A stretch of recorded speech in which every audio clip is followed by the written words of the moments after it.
Баршаңызға сәлем достар. Бүгін біз ерекше қайнатпалы крем дайындайтын боламыз. Бізге ол үшін 180 грамм қант, 50 грамм ұн қажет болады. Қант пен ұнды жақсылап араластырып аламыз.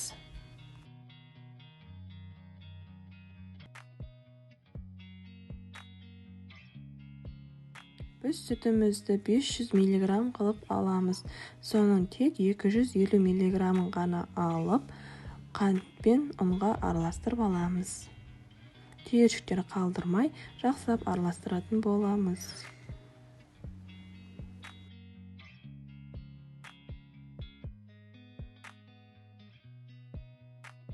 Жақсылап араластырып алғаннан кейін кремімізді баяу отқа қойып, үзбей араластыратын боламыз. Креміміз жақсылап қоюланғанша араластырамыз.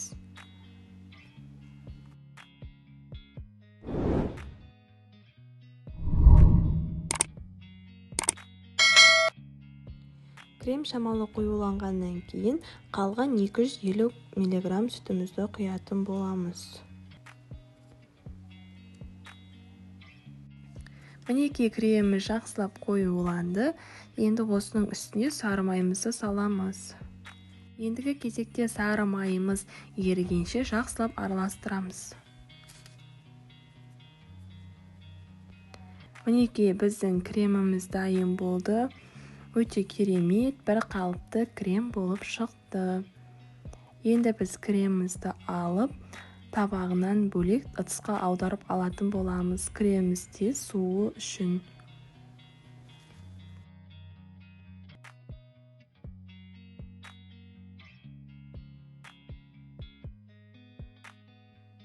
Креміміздің беті кеуіп кетпеуі үшін пищевоймен бетін жауып қоятын боламыз.